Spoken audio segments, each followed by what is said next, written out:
10 करोड़ से भी ज़्यादा लोग ऐसे हैं जिनको डायबिटीज़ है। क्या सिम्टम्स होते हैं जो उनको पता चले कि उनको डायबिटीज़ है? तो इसके लिए कौन सी जांच होती है सर? पहले के टाइम लेबोरेटरीज अवेलेबल नहीं थी, तब कैसे डायग्नोस करते थे? कौन सा ज़्यादा करेक्शन देता है? 2 या 3 तरह के ब्लड होते हैं। तो ये डेटा फास्टिंग ब्लड शुगर ही क्यों यूज़ करते हैं? हमारे देश ने सबसे पहले बताया था।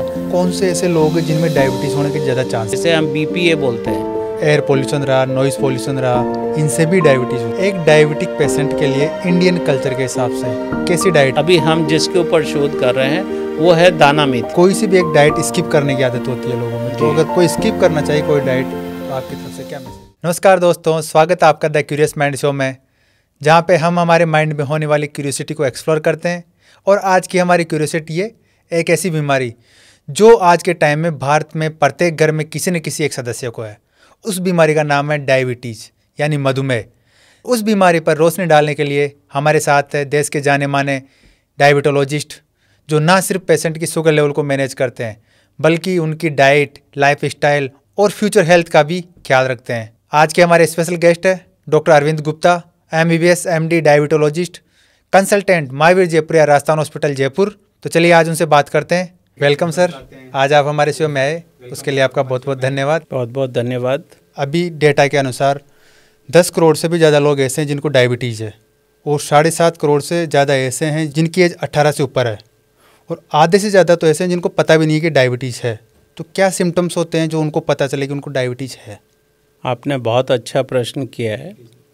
आज हमारे देश में, जैसे अभी आपने बताया कि 11 करोड़ से ज़्यादा डायबिटीज़ के व्यक्ति ऐसे हैं जिन्हें मालूम है, लेकिन अनफॉर्चुनेट पार्ट ये है कि इससे भी ज़्यादा ऐसे लोग हैं हमारे देश में जिनको डायबिटीज़ है लेकिन मालूम नहीं है जी। ये क्यों नहीं है, ऐसा उनको मालूम क्यों नहीं है? क्योंकि ये डायबिटीज़ जो होती है एक साइलेंट बीमारी, जी सर, ऊपर से तकलीफ़ नहीं देती है, हमारे शरीर के अंगों को धीरे धीरे ये नुकसान करती रहती है। और कोई इसके ऐसे प्रत्यक्ष ऐसे कोई लक्षण नहीं आते हैं जिससे आदमी जाके अपना टेस्ट कराए। विदेशों में और बाकी जगह ऐसे व्यवस्था है कि आदमी को हर साल अपना पूरे बॉडी की जांच करानी पड़ती है। उसमें ब्लड शुगर भी होता है, कोलेस्ट्रॉल भी होता है, ब्लड प्रेशर की भी जांच होती है। लेकिन हमारे देश में अभी ऐसा कोई सिस्टम नहीं है कि जिससे आदमी जाके अपनी जांच कराए। जी सर। तो पहला तो यही है कि ये बीमारी जो है ये एक तरह की साइलेंट बीमारी है और तकलीफ़ नहीं देती है, कोई ऊपर से प्रत्यक्ष लक्षण नहीं आते हैं। और जो भी इसके लक्षण होते हैं वो बहुत अप्रत्यक्ष होते हैं, या कई बार ऐसे होता है कि बहुत मामूली लक्षण होते हैं। जैसे आदमी को बहुत ज़्यादा थकान हो रही है, घर जाके बोल रहा है कि मेरे हाथ पैर दबाओ जी। तो वो उसको ऐसा लगता है कि ये थकान हो रही है, आज मैंने ज़्यादा काम किया है। या उसको रात को बार बार उठना पड़ रहा है पेशाब के लिए, या इसको ऐसा लग रहा है कि बहुत तेज़ भूख लग रही है, और भूख लगने के बावजूद भी उसका देखता है कि खाना भी खा रहा है लेकिन उसका वज़न अचानक से कम होने लगता है। तो ये छोटे छोटे जो मामूली लक्षण हैं ये डायबिटीज़ या मधुमेह के लक्षण होते हैं। जी सर।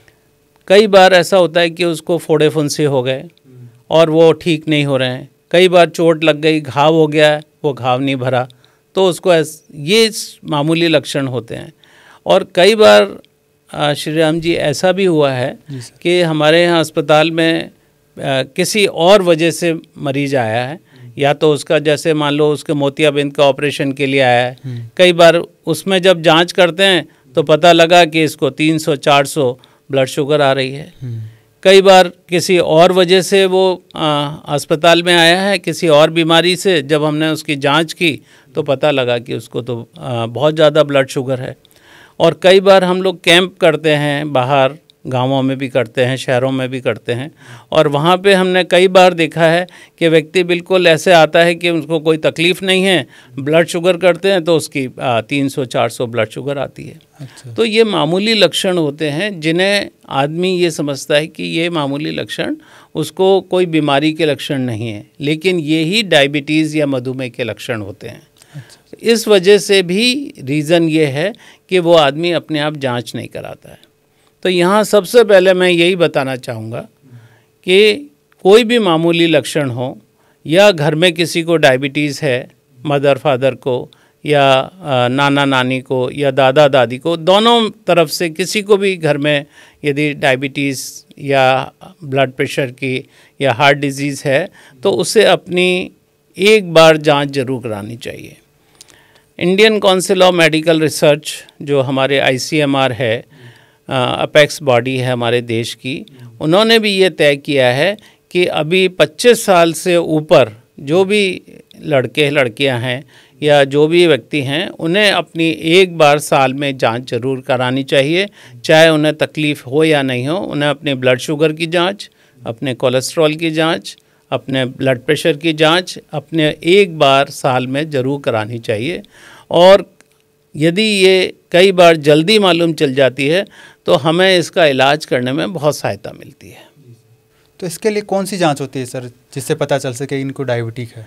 वही है सबसे, आजकल इतना मॉडर्न ज़माना आ गया है, टेक्नोलॉजी इतनी ज़्यादा एडवांस हो गई है कि आजकल ग्लूकोमीटर आता है छोटा सा, और वो गांव-गांव में हर PSC में या किसी भी CSC में हर छोटे छोटे गांव में ये ब्लड शुगर की जांच अवेलेबल है और ग्लूकोमीटर होता है, और इसमें 1 मिनट से भी कम टाइम में ये ब्लड शुगर की जांच हो जाती है और 1 बूंद से भी कम ब्लड की ज़रूरत पड़ती है। तो ये दुनिया का सबसे मॉडर्न और क्विक और फास्टेस्ट ब्लड शुगर की जांच होती है, वो इस टेक्नोलॉजी से हो जाती है। तो उसमें दर्द नहीं होता है, 1 बूंद से कम में जांच हो जाती है। अब कितनी चाहिए ब्लड शुगर, ये हमें जानना बहुत ज़रूरी है। एक स्वस्थ व्यक्ति को खाली पेट जो ब्लड शुगर होनी चाहिए वो होनी चाहिए 100 मिलीग्राम प्रतिशत से नीचे खाली पेट, और खाना खाने के 2 घंटे बाद या 75 ग्राम ग्लूकोज लेने के 2 घंटे बाद उसकी ब्लड शुगर की जांच 140 मिलीग्राम प्रतिशत से कम होनी चाहिए।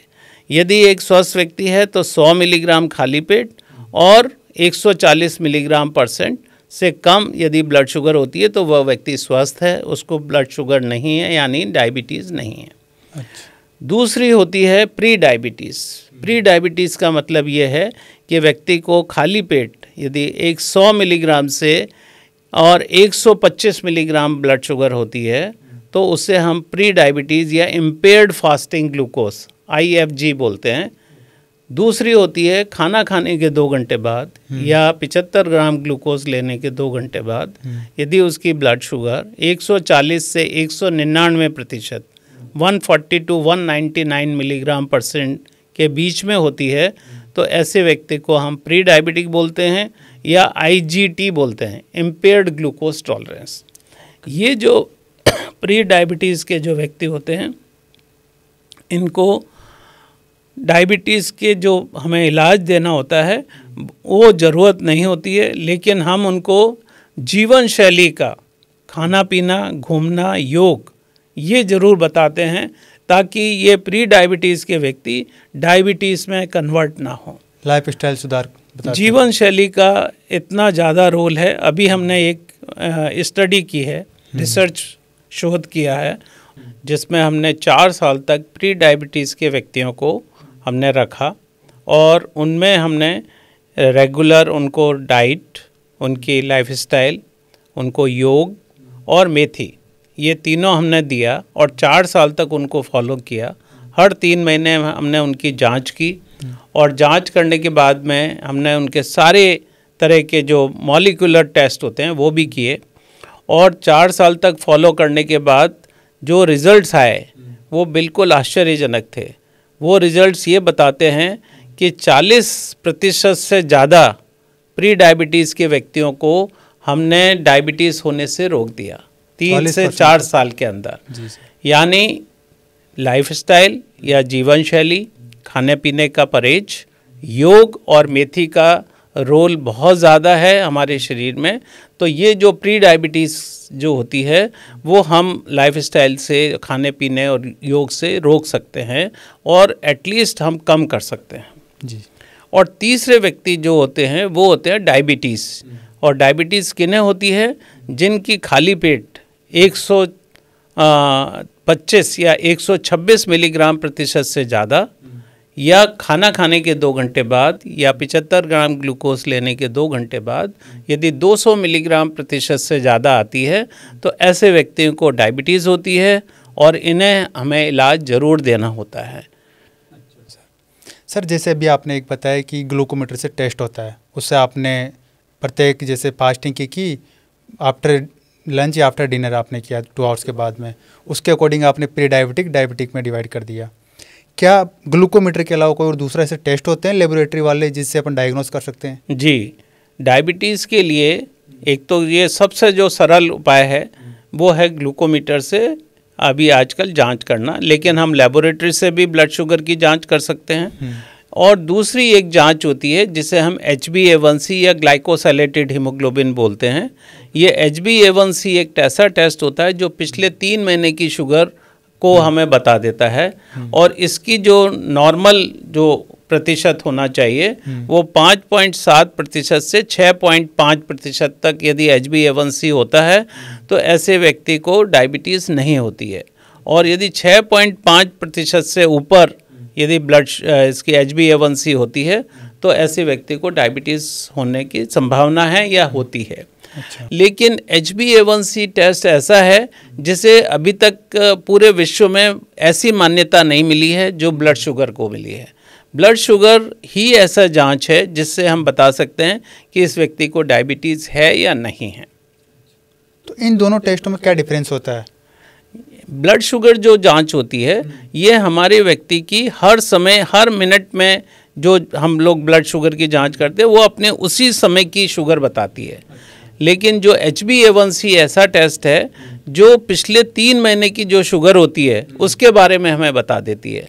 तो जो HbA1c जो टेस्ट है वो हम ज़्यादा यूज़ करते हैं उन व्यक्तियों में जो डायबिटीज़ है और जिन्हें हमें इलाज देते हैं, और इलाज देने के बाद में हम उनका प्रोग्रेस देखने के लिए या प्रोग्नोसिस देखने के लिए कि उसको कितनी कंट्रोल है वो हम देखने के लिए HbA1c टेस्ट का इस्तेमाल करते हैं।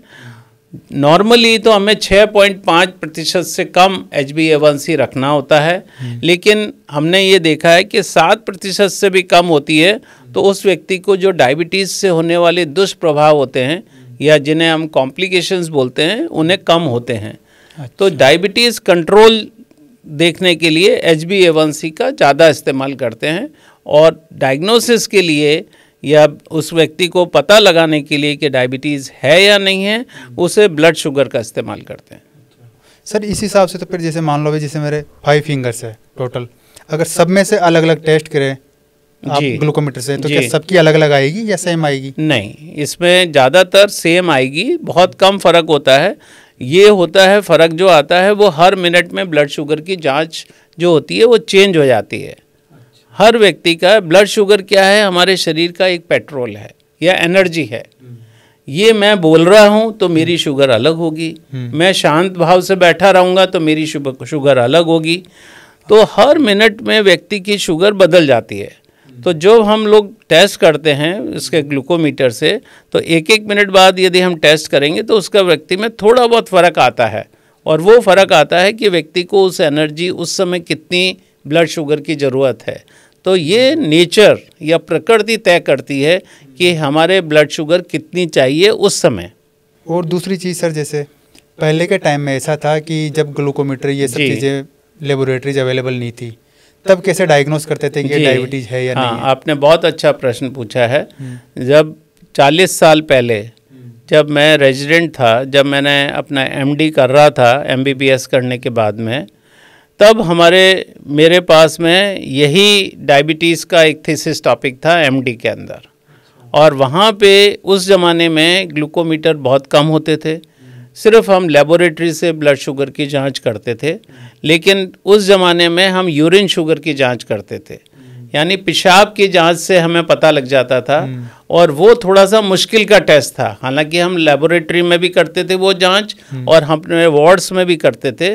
उसमें व्यक्ति की पेशाब लेते थे, उसमें हम 8 बूंद पेशाब लेते थे, और एक टेस्ट ट्यूब के अंदर एक बेनेडिक्स सॉल्यूशन होता है, नीली दवाई बोलते हैं उसको, वो नीली दवाई टेस्ट ट्यूब में भरते थे, उसमें 8 बूंद पेशाब की डालते थे और वो स्प्रिट लैंप पे उसको हम गर्म करते थे, और उसको गर्म करने के बाद में उसकी जांच देखते थे कि उसका कलर कैसा हुआ, उसका रंग।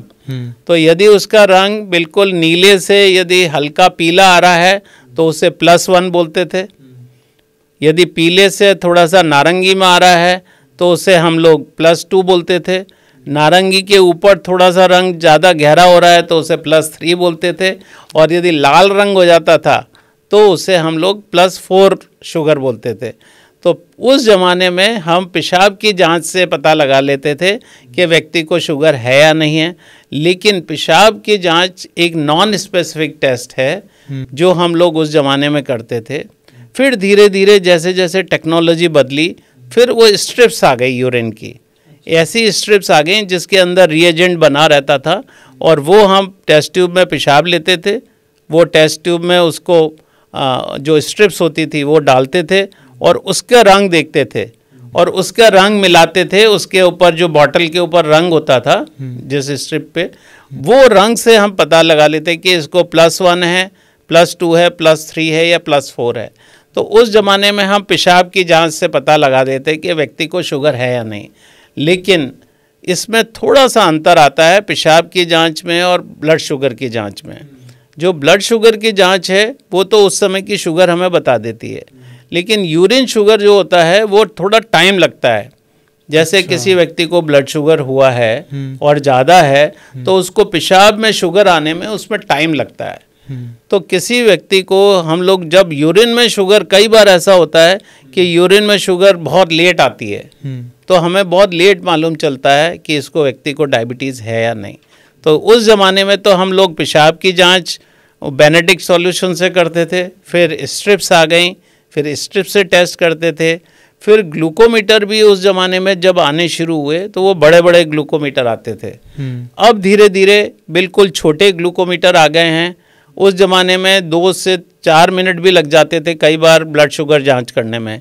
आजकल जो मैंने आपको पहले बताया है कि ऐसे आधुनिक ग्लूकोमीटर आ गए हैं कि 1 मिनट से भी कम समय में हम लोग ब्लड शुगर की जांच कर सकते हैं, जो कि बहुत ही एक तरह से मॉडर्न स्टेट ऑफ आर्ट ग्लूकोमीटर्स ऐसे आ गए हैं जिसे हम टेस्ट कर सकते हैं। और अभी तो ऐसे फ्यूचर में ऐसी टेक्नोलॉजी आने वाली है कि जिसे हम, जैसे हम लोग ऑक्सीजन की जांच करते हैं उंगली में लगा के, ऐसे ही हम लोग अभी ऐसे ग्लूकोमीटर की अभी इजाद होने वाले हैं या फ्यूचर में अभी एक्सपेरिमेंट्स हो रहे हैं कि उसमें प्रिक भी नहीं करना पड़ेगा, आदमी को ब्लड की ज़रूरत भी नहीं पड़ेगी और वो खाली जैसे उंगली में लगाया वो मशीन को और उससे ब्लड शुगर की जांच कर सकते हैं।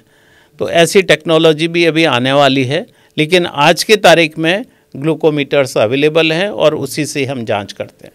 तो जैसे आज की तारीख में यूरिन वाला टेस्ट करें एक तो एक ग्लूकोमीटर वाला करें तो कौन सा ज़्यादा करेक्शन देता है? हमेशा ब्लड शुगर, ब्लड ग्लूकोमीटर वाला जो जांच है वो बिल्कुल सही है। अब इसमें 2 तरह के होते हैं। जो ब्लड शुगर होता है हम लोग लेते हैं उंगली से, लेकिन इसमें जो लेबोरेटरी का टेस्ट होता है वो होता है हम वो हाथ के वेन से लेते हैं। तो हर आदमी के ब्लड शुगर 2 या 3 तरह के ब्लड होते हैं हर के शरीर में। एक तो होता है आर्टीरियल ब्लड, जो आर्टरीज में, यानी जो हृदय से लेके जो नलियां आती हैं पूरे शरीर को जो सप्लाई करती हैं उसे हम बोलते हैं आर्टरीज, धमनी बोलते हैं।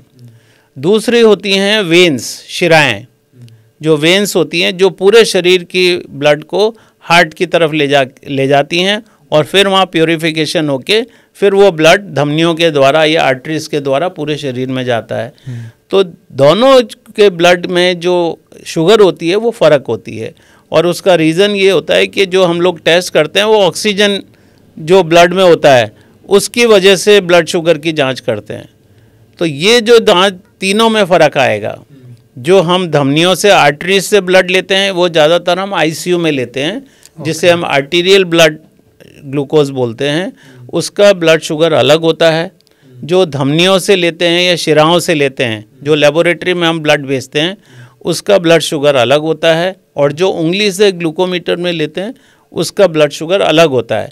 तो एक ही व्यक्ति का यदि एक ही टाइम में 3 जगह से ब्लड लेंगे तो तीनों में फ़र्क होता है। कितना तो अब कैसा डिफरेंस निकालें, ऐसा कोई बिल्कुल नियम नहीं है या फार्मूला नहीं है कि 10 का फ़र्क होगा धमनी में और इसमें उंगली में या आर्टरीज वाले ब्लड में और जो हम लोग प्रिक लेते हैं उंगली वाले में, इसमें कितना फ़र्क होगा?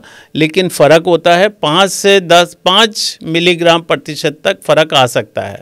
अच्छा, तो फ़र्क आएगा, लेकिन हमें जो हम लोग टेस्ट कर रहे हैं उसी टेस्ट को हम लोग देखते हैं और वो करेक्ट है, तीनों करेक्ट हैं। जो हम आर्टीरियल ब्लड लेते हैं वो भी करेक्ट है, जो हम वीनस ब्लड लेते हैं वो भी करेक्ट है, और जो हम लोग ये मिक्स ब्लड उंगली से लेते हैं फिंगर वाला वो भी तीन करेक्ट है। तो तीनों अपने अपने रूप में करेक्ट हैं, क्योंकि उंगली वाला सबसे इजी है, वो प्रिक से हो जाता है। तो हम लोग नॉर्मल डे टू डे जो ब्लड शुगर की मॉनिटरिंग करते हैं वो ज़्यादातर फिंगर प्रिक से या उंगली वाले ब्लड से करते हैं और वो करेक्ट है।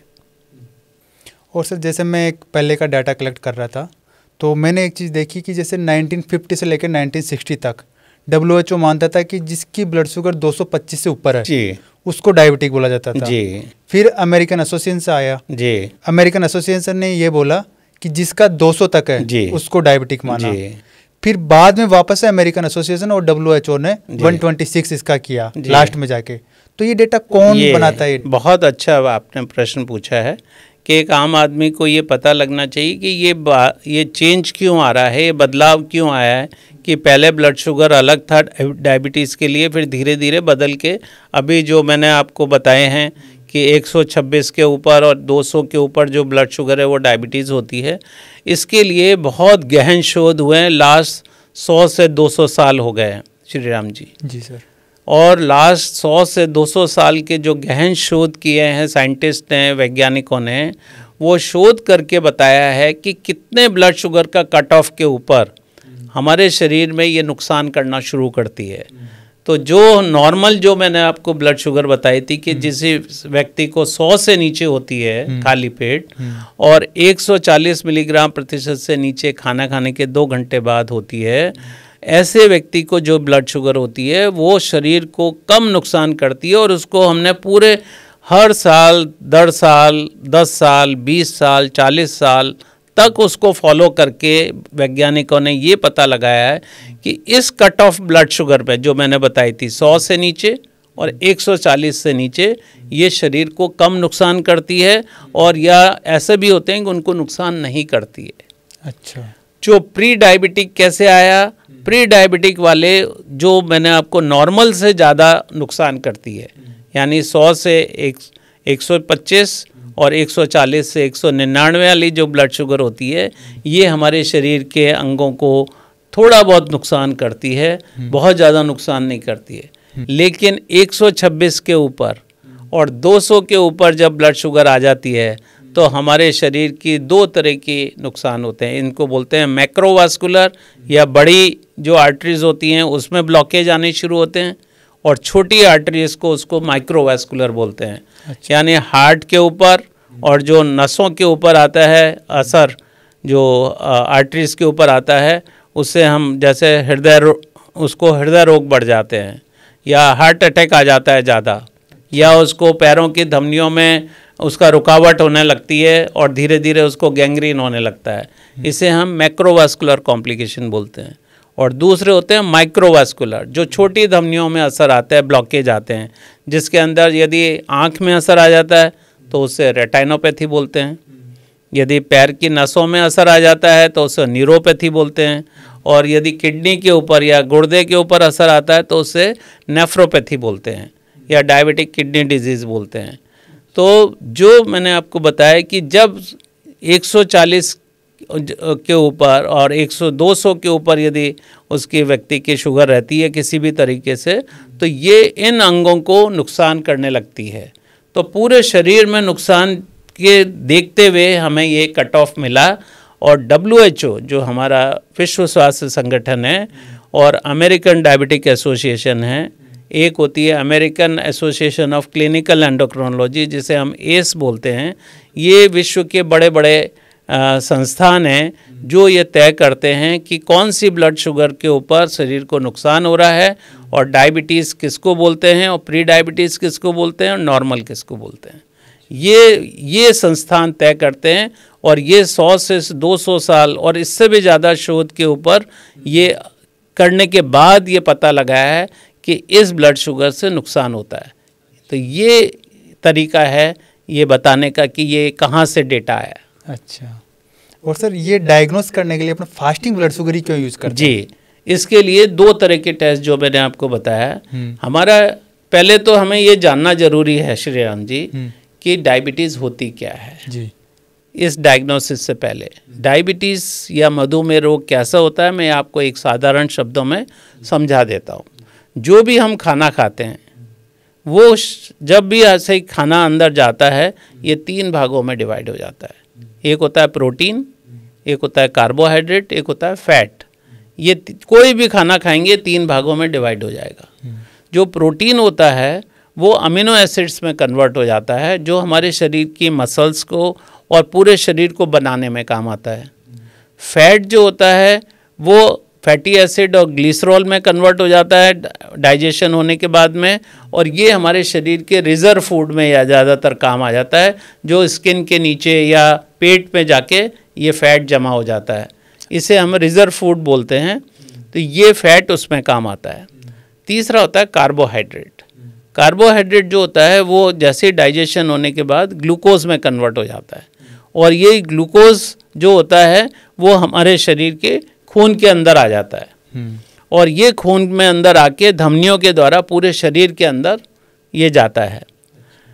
अब ये क्या होता है, जैसे ये जाता है लेकिन ये जो ग्लूकोज होता है वो डायरेक्ट टिश्यूज़ को या सेल्स को एनर्जी नहीं दे सकता है, ऊर्जा नहीं दे सकता है। ये ऊर्जा जब देगा जब ये टिश्यूज़ के अंदर या सेल्स के ऊपर एक रिसेप्टर्स होते हैं, और रिसेप्टर्स जो होते हैं वो हमारा बीटा सेल्स जो होता है पेनक्रियास, वो इधर नीचे पेट में होता है। अच्छा। वो जब इंसुलिन सीक्रेट करता है, जब ये इंसुलिन और ग्लूकोज आपस में मिलते हैं तब जाके वो एनर्जी देता है हमारे शरीर को या हमारे टिश्यूज़ को।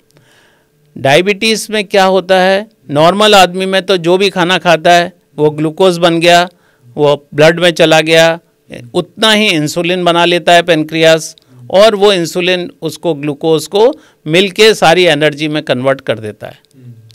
डायबिटीज़ में क्या होता है, मधुमेह 2 तरह का होता है, वो मैं बाद में बताऊंगा। ज़्यादातर जो टाइप 2 डायबिटीज़ होती है उसमें पेनक्रियास से इंसुलिन की मात्रा कम बनती है। जैसे हमने जितना ग्लूकोज खाया, जितना हमने खाना खाया ग्लूकोज में बन गया, वो ग्लूकोज को हमारा इतना पेनक्रियास में इतना इंसुलिन नहीं होता है कि वो उसको कन्वर्ट न्यूट्रलाइज करके एनर्जी दे दे।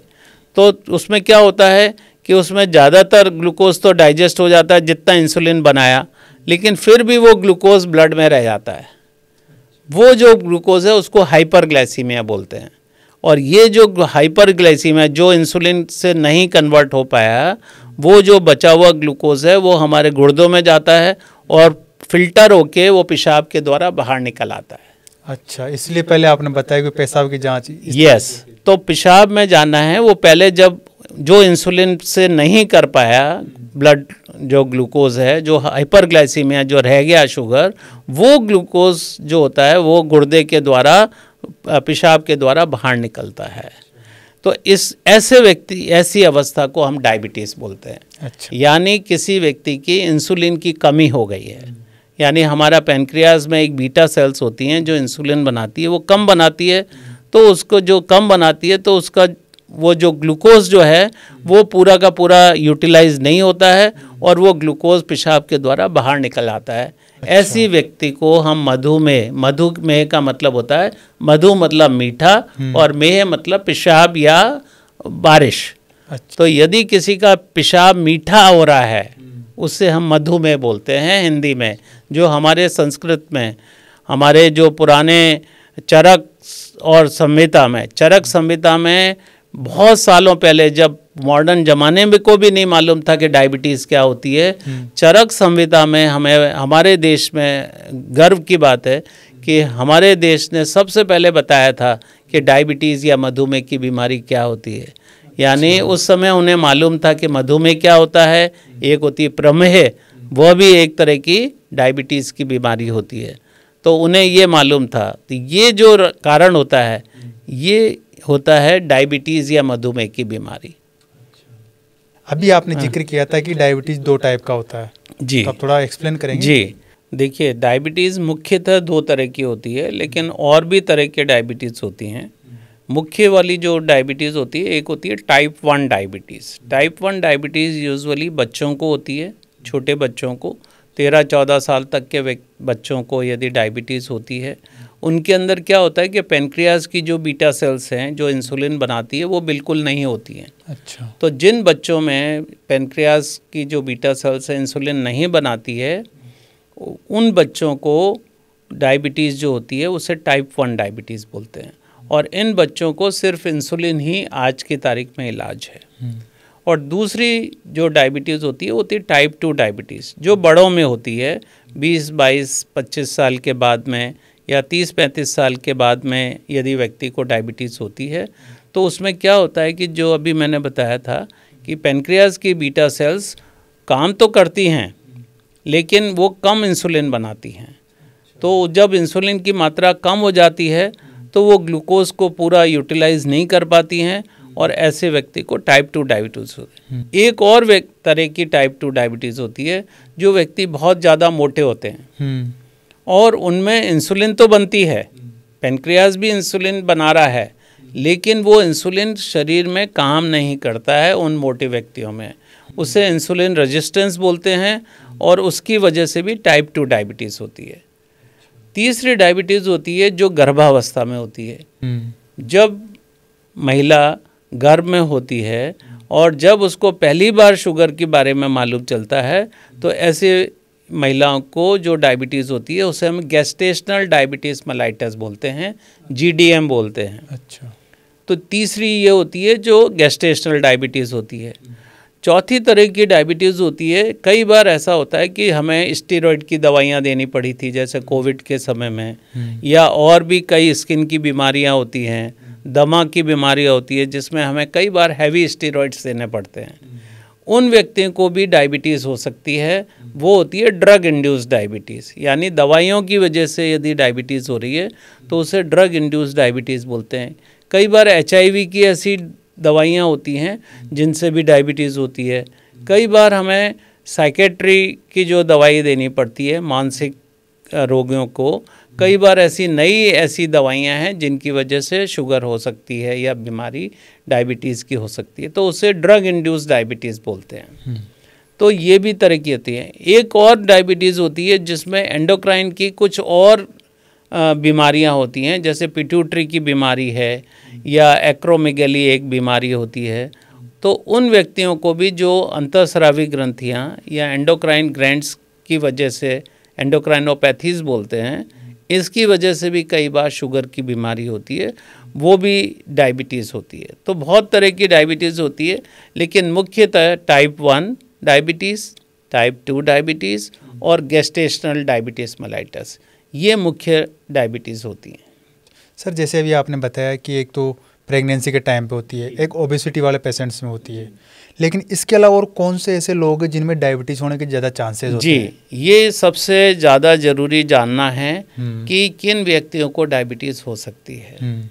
देखिए, मैंने आपको बताया था कि इसके बहुत सारे कारण होते हैं डायबिटीज़ होने के। एक तो होता है कि जेनेटिक या आनुवांशिक, यदि आपके माता पिता में, भाई बहन में या दादा दादी, नाना नानी, किसी के भी यदि डायबिटीज़ है परिवार में, तो आपके बच्चों को होने की संभावनाएं ज़्यादा हैं। तो ये तो जेनेटिक होती है, क्योंकि उसका बीटा सेल्स को वो असर करती हैं। लेकिन एनवायरनमेंट, जो बाहर का वातावरण है, वो भी डायबिटीज, जैसे मैंने बताया कि मोटे व्यक्तियों को, बहुत ज़्यादा जो ओबीज होते हैं, मोटे व्यक्ति होते हैं, उनको डायबिटीज़ होने की संभावना अलग होती हैं, ज़्यादा होती हैं। अच्छा। या जिनको ब्लड प्रेशर की बीमारी होती है, हार्ट डिजीज़ होती है, उनको भी डायबिटीज़ होने की संभावनाएं अलग होती हैं।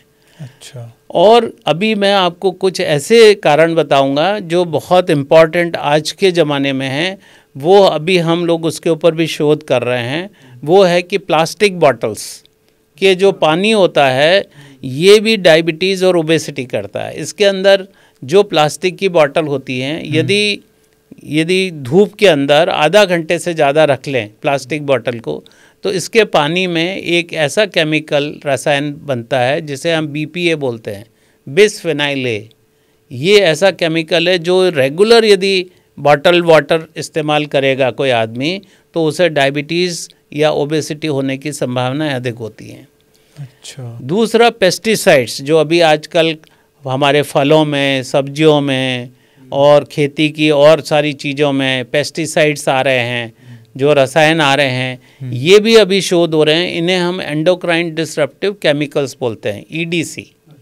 ये भी हमारे शरीर की जो बीटा सेल्स हैं उनको नष्ट करती हैं और डायबिटीज़ या ओबेसिटी कर सकती हैं। तो ये जो एनवायरमेंटल फैक्टर्स हैं, जो पानी की बोतल जैसे मैंने बताया, प्लास्टिक है, माइक्रो प्लास्टिक्स हैं, पेस्टिसाइड्स हैं, ये भी डायबिटीज़ या ओबेसिटी के भी कारण हो सकते हैं। इसके अलावा जो व्यक्ति को काम फिज़िकल एक्टिविटी नहीं करते हैं, जिन्हें जैसे ऑफिस के आदमी हैं जिन्हें सुबह से शाम तक कुर्सी पे बैठे रहना है, या कोई बिजनेसमैन ऐसे हैं जिन्हें कुर्सी पे बैठे रहना पड़ता है या गद्दी पे बैठे रहना पड़ता है सुबह से शाम तक, जो फिज़िकल एक्टिविटी नहीं करते हैं, जो सेडेंटरी रहते हैं, उन व्यक्तियों को भी डायबिटीज़ और ओबेसिटी होने की संभावनाएं अधिक होती हैं। अच्छा। तो जो और इसके अलावा अभी एक ऐसी भी जो हमारे आजकल बच्चों में भी देखा जा रहा है कि मानसिक चिंताएं आजकल के ज़माने में, क्योंकि पैसे की नहीं हो रहा है, धंधा नहीं हो रहा है, या बेरोजगार हैं या काम पर भी जा रहे हैं तो भी चिंता है, बच्चे को अपने पढ़ाई की चिंता है, उसको कोई कॉम्पिटिटिव एग्ज़ाम में उसका सिलेक्शन नहीं हो रहा है तो उसकी चिंता है। तो ये इस तरह की जो स्ट्रेस है, जो मानसिक स्ट्रेस है, ये भी डायबिटीज़ या मधुमेह का कारण बन सकता है। तो जो मैंने इतने सारे कारण बताए हैं, जेनेटिक आनुवंशिक के अलावा भी ये कारण हो सकते हैं जो आज के ज़माने में जो तेज़ी से डायबिटीज़ बढ़ रही है, उसके सबसे बड़े कारण जो मैंने बताए हैं अभी आपको। सर, आजकल जैसे ये मिथ है या सच है, आप बताओगे कि जैसे एयर पोल्यूशन रहा, नॉइज़ पोल्यूशन रहा, इनसे भी डायबिटीज़ होती है? जी बिल्कुल, आपने सही कहा है कि जो अभी जो एयर पोल्यूशन है, अभी पहले तो ये कहता था कि इससे अस्थमा हो सकता है, दमा की बीमारी हो सकती है, या चेस्ट की या श्वसन तंत्र की बीमारी हो सकती है। लेकिन अभी ये मालूम चला है कि उसके अंदर जो कण होते हैं, 3 तरह के कण होते हैं हमारे हवा के अंदर या एनवायरनमेंट में। एक होते हैं 2.5 माइक्रोन मीटर से कम होते हैं, एक 2.5 से 5 माइक्रोन मीटर होते हैं, एक 5 से 10 होते हैं और 10 के ऊपर होते हैं। अच्छा। जो 10 माइक्रोन मीटर वाले कण होते हैं वो तो हमारे नाक के अंदर वो फिल्टर ऐसे होते हैं कि वो अंदर नहीं जाने देते। 10 से 5 वाले जो माइक्रोन मीटर होते हैं वो हमारे नाक के अंदर की सतह तक चले जाते हैं। लेकिन जो 5 से कम और 2.5 माइक्रोन मीटर से जो बहुत सूक्ष्म कण होते हैं, माइक्रो पार्टिकल्स होते हैं, वो हमारे शरीर के अंदर, फेफड़े के अंदर तक चले जाते हैं और वो ब्लड में जाके हमारे शरीर के अंदर एक ऐसी प्रक्रिया, रासायनिक प्रक्रिया करते हैं, वो जो 2.5 माइक्रोन मीटर से कम होते हैं, वो न केवल हमारे श्वसन तंत्र की नलियों को ख़राब करते हैं, वरना वो हमारे शरीर में कुछ ऐसे केमिकल रिएक्शंस बनाते हैं जिसे हम बोलते हैं कि वो हमारे शरीर की बीटा सेल्स तक की जाके उसको नष्ट कर देते हैं। अच्छा। तो पॉल्यूशन का भी हमारे शरीर में डायबिटीज़ या मोटापे या ओबेसिटी का भी कारण हो सकता है। दूसरा आपने बताया कि नॉइस, जो बहुत ज़्यादा बच्चे होते हैं जो डीजे में बहुत ज़्यादा साउंड होती है और जाके डिस्को में जाके जो इतने हाई पावर साउंड्स में जाके करते हैं, वो जो साउंड होती है वो हमारे कानों के द्वारा ब्रेन को नुकसान पहुंचती है एक तो, और दूसरा हमारे शरीर में उसे बोलते हैं पिट्यूटरी हाइपोथैलेमस एक्सेस बोलते हैं, HPA axis, hypothalamus pituitary adrenal axis, जो कॉर्टिसोल को बढ़ा देते हैं, जो हमारे स्ट्रेस हार्मोन को बढ़ा देते हैं। और ये जो कॉर्टिसोल होता है वो जब बहुत तेज ज़्यादा बढ़ जाता है तो वो हमारे बीटा सेल्स को नुकसान करके डायबिटीज़ कर सकता है। अच्छा। तो ये नॉइस जो होता है, ये भी बहुत ज़्यादा तेज़ नॉइस जो होगा वो नुकसान करेगा। एयर पॉल्यूशन भी नुकसान कर सकता है हमारे शरीर को। एक डायबिटिक पेशेंट के लिए इंडियन कल्चर के हिसाब से कैसी डाइट होनी चाहिए, जैसे ब्रेकफास्ट, लंच, डिनर के अंदर? देखिए, डायबिटीज़, मधुमेह जो बोलते हैं, मैं उसको बोलता हूँ डायबिटीज़ को हम डिसिप्लिन से जोड़ते हैं, अनुशासन। अच्छा। यदि व्यक्ति डायबिटीज़ हो गई है, कोई चिंता की बात नहीं है, उसे हम अनुशासन से ठीक कर सकते हैं। और वो अनुशासन कैसा होना चाहिए? सबसे पहला अनुशासन होना चाहिए कि उसे अपना जो खाने पीने का परहेज है वो हमें बिल्कुल ध्यान रखना है। और एक स्वस्थ व्यक्ति को भी एक खाने पीने का कैसे अनुशासन ध्यान रखना है वो मैं आपको बताता हूँ। कोई भी डायबिटीज़ या मधुमेह की बीमारी है, उस व्यक्ति को हमें खाने में सबसे पहले तो उसकी कैलोरी का ध्यान रखना है कि ऊर्जा कितनी चाहिए पूरे दिन भर में। एक स्वस्थ व्यक्ति को, एडल्ट व्यक्ति को 25 से 30 कैलोरी प्रति किलोग्राम प्रति व्यक्ति प्रतिदिन चाहिए। यानी एक 60 किलो का व्यक्ति है, उसे करीब 1500 कैलोरी की ज़्यादा आवश्यकता नहीं है। अच्छा। तो पहले तो अपने कैलोरी का निर्धारित करना चाहिए। उसके बाद में फिर उस खाने को 3 से 4 भागों में डिवाइड करना है उसको। अच्छा। सबसे ज़्यादा ज़रूरी है नाश्ता। अभी विश्व के जो एक BMJ या ब्रिटिश मेडिकल जर्नल है और भी अन्य जर्नल हैं, उन्होंने ये शोध प्रकाशित किए हैं कि जो व्यक्ति रेगुलर नाश्ता करता है उसे हार्ट की और डायबिटीज़ की बीमारियां कम होती हैं। अच्छा। तो सबसे पहले तो हमें अपने व्यक्ति को खाने में 4 भागों में डिवाइड करना है। नाश्ता सबसे व्यक्ति के लिए अत्यंत आवश्यक है। और जो व्यक्ति रेगुलर नाश्ता करता है उसे हार्ट की बीमारियां, डायबिटीज़ की बीमारियां कम होती हैं। ये अभी जो विश्व के बहुत महत्वपूर्ण जर्नल हैं उनमें प्रकाशित शोध से मालूम चला है। तो नाश्ता व्यक्ति को सबसे ज़्यादा इम्पॉर्टेंट है। ब्रेकफास्ट का मतलब होता है कि पूरे रात का जो फास्ट है उसे ब्रेक करना है, उसे तोड़ना है। नाश्ता और कितना होना चाहिए? उस पूरे कैलोरीज का 1/3 कैलोरीज उसे नाश्ते में लेना है। अच्छा नाश्ता लेना है। उसके बाद में फिर आता है दोपहर का खाना। और किसी भी व्यक्ति को, और स्पेशली डायबिटीज़ वाले व्यक्ति को, दोपहर का खाना बहुत ज़रूरी है, चाहे थोड़ा सा खाना खाएगा। फिर शाम को उसे, यदि वो अपना मैरी बिस्किट का 2-3 मैरी बिस्किट ले सकता है और एक फल। अभी ये भी शोध में बताया है कि जो व्यक्ति रेगुलर फल खाता है, हरी सब्जी खाता है, उसे डायबिटीज़ और मधुमेह और ओबेसिटी और हार्ट की बीमारियां कम होती हैं। फल कौन कौन से खाने चाहिए? चीकू, केला, अंगूर ऐसे फल हैं जिनकी ग्लाइसेमिक इंडेक्स बहुत ज़्यादा होता है और वो डायबिटीज़ के व्यक्तियों के लिए नहीं है। अच्छा। बाकी सारे फल जो हैं वो सब खा सकते हैं, सेब, संतरा, पपीता, अनार, अमरूद। तो एक फल का समावेश करें इवनिंग के अंदर। और रात को लेट खाना नहीं खाना है, 8 बजे से पहले उससे खाना खाना है, डिनर जो होता है। तो यदि व्यक्ति सुबह 8 बजे के आसपास नाश्ता, 12:30-1 बजे लंच, शाम को 4-4:30 बजे 1-2 मैरी बिस्किट और एक फल, और रात को 8 बजे से पहले यदि डिनर करता है तो उसको बहुत सारी बीमारियां और डायबिटीज़ से कंट्रोल करने में बहुत सहायता मिलेगी। इसके अलावा जो ज़रूरी होता है खाने का तेल। खाने का तेल के ऊपर अभी हमने भी शोध किया है कि सबसे ज़्यादा जो खाने का तेल अच्छा होता है वो होता है, हमारे जो राजस्थान में भी होता है, हमारे देश में भी होता है, सरसों का तेल।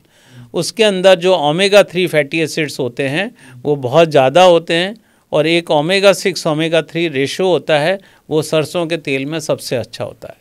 और जो हमारे पुराने ज़माने में हमारे दादा दादी, नाना नानी करते थे कि एक तेल नहीं रखें, बार बार यदि तेल बदलते रहे, जैसे कुछ सब्जी कुछ ही तेल में बनाते हैं, कोई सब्जी दूसरे तेल में बनाते हैं, ऐसे ही अपना सरसों का तेल है या सोयाबीन का तेल अपना चेंज करते रहेंगे तो भी अच्छा है। अच्छा। तो तेल की मात्रा भी कितनी चाहिए व्यक्ति को?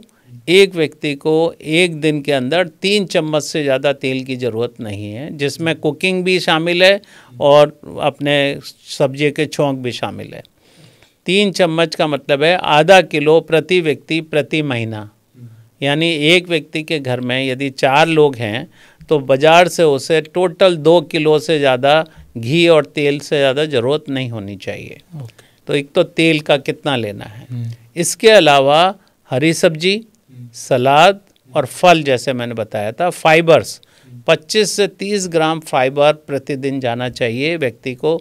उससे पेट भी ठीक रहता है, उससे कब्जी भी नहीं होगी और मधुमेह को कंट्रोल करने में सहायता मिलती है। इसके अलावा अभी हम जिसके ऊपर शोध कर रहे हैं वो है दाना मेथी। दाना मेथी को यदि 1 कप पानी में 1 चम्मच भिगो के 5 ग्राम यदि हम भिगो दें और सुबह उठ के हम पानी पी लें और उस दाना जो मेथी है भीगी हुई उसको हम ऐसे नाश्ते के साथ चबा के खा लेंगे तो उसके अंदर एक ऐसे पदार्थ होते हैं, फाइबर्स के अलावा एक ऐसे केमिकल्स होते हैं जो हमारे बीटा सेल्स को काम करने में सहायता करते हैं, यानी डायबिटीज़ को कंट्रोल करने में सहायता करते हैं। तो दाना मेथी का समावेश करें, हरी सब्जी, सलाद, फल का इस्तेमाल करें और 4 बार उसको यदि थोड़ा थोड़ा खाना खा लेगा। और सबसे ज़्यादा ज़रूरी है कि प्रति व्यक्ति को 2.5 लीटर पानी प्रतिदिन चाहिए एक आदमी को। हाइड्रेशन भी शुगर को कंट्रोल करने में सहायता करता है। यानी यदि ये जो चीज़ बताई है मैंने, अनुशासित व्यक्ति यदि इस तरह से खाना खाएगा तो उसे डायबिटीज़ कंट्रोल करने में सहायता मिलेगी। और इससे भी ज़्यादा ज़रूरी है कि व्यक्ति को 30 से 40 मिनट या 45 मिनट तक आदमी प्रतिदिन सुबह के टाइम घूमेगा। वैसे तो कोई भी टाइम में घूम सकता है, लेकिन मॉर्निंग में यदि 30 से 45 मिनट तक घूमता है तो उसे अपना कोलेस्ट्रॉल कंट्रोल करने में, शुगर कंट्रोल करने में, ब्लड प्रेशर कंट्रोल करने में बहुत सहायता मिलती है। और जो सबसे बड़ी सहायता मिलती है जो मैं आज बताने वाला हूँ आप सभी दर्शकों को, वो ये है कि उसके अंदर एक ऐसा हार्मोन मिलता है सुबह जिसे हम हैप्पी हार्मोन बोलते हैं, एंडोर्फिन बोलते हैं। वो सिर्फ 30 से 45 मिनट तक घूमने से मिलेगा। यदि व्यक्ति वो घूमेगा तो उसे जो खुशी का हार्मोन है, एंडोर्फिन्स हैं, वो उसे सुबह ही मिल जाएंगे। और वो हमने शोध में भी देखा है कि वो एंडोर्फिन्स पूरे दिन भर उसके शरीर में रहते हैं। यानी व्यक्ति को किसी भी लग्जरी से दुनिया में सबसे बढ़िया से बढ़िया एसी हो, खाना हो, कार हो, पैसा हो, उससे भी जो खुशी नहीं मिलेगी वो मिलती है 30 से 45 मिनट तक घूमने से। वो जो उसे खुशी का हार्मोन मिलता है वो उसे प्रतिदिन खुशी रखता है। तो घूमना, खाने पीने का जो परहेज है वो, और जो योग, अभी हमने ये भी देखा है कि जो अलग तरह के योग होते हैं लेकिन योग गुरु से सीखें, कभी भी और किसी तरीके से सीखने की ज़रूरत नहीं है। एक बार आप योग गुरु के पास जाइए, उनसे कुछ आसन सीखिए और जो आप अपने शरीर के कैपेसिटी के हिसाब से कर सकते हैं उसको ज़्यादा करने की कोशिश नहीं करें। कुछ ऐसे आसन हैं जो अनुलोम विलोम हैं या प्राणायाम है, ये बड़े साधारण से आसन हैं और ये भी डायबिटीज़ को कंट्रोल करने में सहायता करते हैं। हमने अपने शोधों से भी ये साबित किया है कि ये साधारण आसन जो होते हैं, अनुलोम विलोम है या ये प्राणायाम है, ये भी डायबिटीज़ को कंट्रोल करने में सहायता करते हैं। अच्छा। और सर एक सभी लोगों के अंदर ऐसा होता है कि कोई सी भी एक डाइट स्किप करने की आदत होती है लोगों में। तो अगर कोई स्किप करना चाहिए कोई डाइट, जैसे ब्रेकफास्ट, लंच हुआ, डिनर हुआ, तो कौन सी डाइट स्किप करना चाहिए? देखिए, डायबिटीज़ में अभी जैसे मैंने बताया कि 3 से 4 बार तक खाना होता है और उसका कारण ये होता है कि जो हमारा बीटा सेल है, पेनक्रियाज है, वो सिक है, वो बीमार है, वो पूरी तरह से काम नहीं करता है।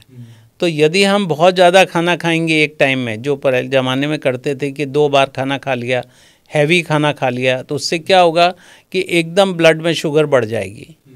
और वो जो ब्लड शुगर है वो हमारा ऑलरेडी पेनक्रियाज ऐसी स्थिति में नहीं है कि वो जो नॉर्मल खाने के शुगर को भी कंट्रोल नहीं कर सकता। और यदि हम ज़्यादा खाना खा लेंगे एक टाइम में और उसकी जो शुगर हो जाएगी, वो हमारे जो पेनक्रियाज है उसके ऊपर और जोर डालेगा और धीरे धीरे जो पेनक्रियाज है जो ऑलरेडी काम नहीं कर रहा है वो उसको और नुकसान करेगा। तो हमें कोई भी खाना, डायबिटीज़ वालों के लिए स्पेशली बता रहा हूँ, कि उसे 3 से 4 बार उसे खाना पड़ेगा और नहीं तो उसके शरीर को नुकसान होगा, उसके पेनक्रियाज की बीटा सेल्स को नुकसान पहुँचेगा। तो उसे स्किप नहीं करना है। दूसरा, बहुत ज़्यादा मोटे व्यक्ति हैं और वो डायबिटीज़ नहीं हैं, उनको ये तरीका अच्छा है कि वो खाने की कैलोरीज़ कम करें और वो यदि वो स्किप कर जाते हैं तो उनमें इतना ज़्यादा नुकसान नहीं होगा। वो वेट लॉस के लिए या वज़न कम करने के लिए यदि वो इंटरमिटेंट फास्टिंग जो आप पूछना चाह रहे हैं कि वो अपना, तो और बहुत तरह के इंटरमिटेंट फास्टिंग होते हैं। एक जैन वाली फास्टिंग होती है, एक होती है कि सुबह खा लिया अर्ली मॉर्निंग, फिर हमने 10 से 12 घंटे कुछ नहीं खाया, फिर शाम को खाया। एक ऐसा भी इंटरमिटेंट फास्टिंग होता है कि 5 दिन हमने पूरा अनुशासन किया और 2 दिन हमने उसको मर्जिया जैसे खाना खा लिया। 5 दिन हमने इंटरमिटेंट फास्टिंग किया, तो 5+2 बोलते हैं उसको। अच्छा। और एक तरह का होता है कि सुबह से शाम तक होता है। तो ये अलग अलग तरह के इंटरमिटेंट फास्टिंग होते हैं, लेकिन व्यक्ति को अपने बॉडी की कंडीशन के हिसाब से, उसको हार्ट डिजीज़ है, उसको डायबिटीज़ है, उसको कोई अन्य बीमारियां हैं, वो देखते हुए अपने डॉक्टर से पूछ के, अपने चिकित्सक से सलाह लेकर ही वो ये इंटरमिटेंट फास्टिंग करें। कभी अपने आप से कोशिश नहीं करें, क्योंकि ये नुकसान भी कर सकता है। सर चलो पॉडकास्ट के एंड की तरफ चलते हैं। अगर आप इंडिया के जो डायबिटिक पेशेंट है उनको डायबिटिक फ्री फ्यूचर के लिए कुछ स्टेटमेंट मैसेज देना चाहो तो आपकी तरफ से क्या मैसेज रहेगा सर? देखिए, ये आपने जो कहा है, और मैं सभी दर्शकों को आज ये बताना चाहता हूँ कि हमारे देश में बहुत तेज़ी से डायबिटीज़, मधुमेह की बीमारी, मोटापे की बीमारी, ब्लड प्रेशर की बीमारी और हार्ट डिजीज़ बहुत तेज़ी से बढ़ रही है।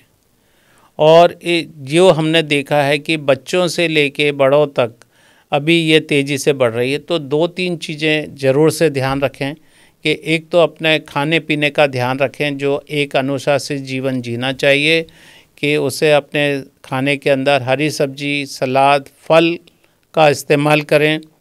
अपनी फ़िज़िकल एक्टिविटी ज़रूर करें, जब भी उसे टाइम मिले, सुबह, दोपहर, शाम को, या सुबह के टाइम में जो होती है वो बहुत अच्छी होती है। अपनी सैर करें और ब्रिस्क वॉक करें, तेज़ी से चलें 30 से 45 मिनट तक। तो उसके जो फ़ायदे होते हैं वो हमारे शरीर के लिए बहुत ज़्यादा अच्छे हैं। और अभी प्रधानमंत्री हमारे इसके ऊपर ही सारा जोर दे रहे हैं कि जो मोटापा है वो नहीं बढ़ना चाहिए। तेल और जो फैट का, जो वसा का इस्तेमाल है वो कम से कम करें। और जैसे प्रधानमंत्री भी बोल रहे हैं कि 20% तक हमारे तेल को और जो खाने के वसा है उसको हमारे शरीर में खाने में कम कर देंगे, तो ये मोटापे में भी कम करने में सहायता होगा, डायबिटीज़ या मधुमेह को भी कम करने में सहायता करेगा। तो अपना घूमना, योग, खाने पीने का परहेज और अपनी तरफ से कोशिश करें कि स्ट्रेस फ्री रहने की कोशिश करें। जितना ज़्यादा आप मानसिक चिंताओं में घिरे रहेंगे, उतना जल्दी आपके शरीर को अन्य व्याधियाँ या बीमारियाँ घेर लेंगी। जी, थैंक यू सर, आप हमारे पॉडकास्ट में आए, बहुत बहुत धन्यवाद। तो दोस्तों आज के एपिसोड में बस इतना ही। अगर आपको ये पॉडकास्ट पसंद आया हो तो इस वीडियो को लाइक एंड शेयर करें, और हेल्थ से रिलेटेड नॉलेज के लिए चैनल को सब्सक्राइब करें, और कमेंट्स के माध्यम से अपनी क्यूरियोसिटी हमारे साथ शेयर करें। मिलते हैं अगले एपिसोड में नए टॉपिक के साथ, तब तक के लिए बी क्यूरियस।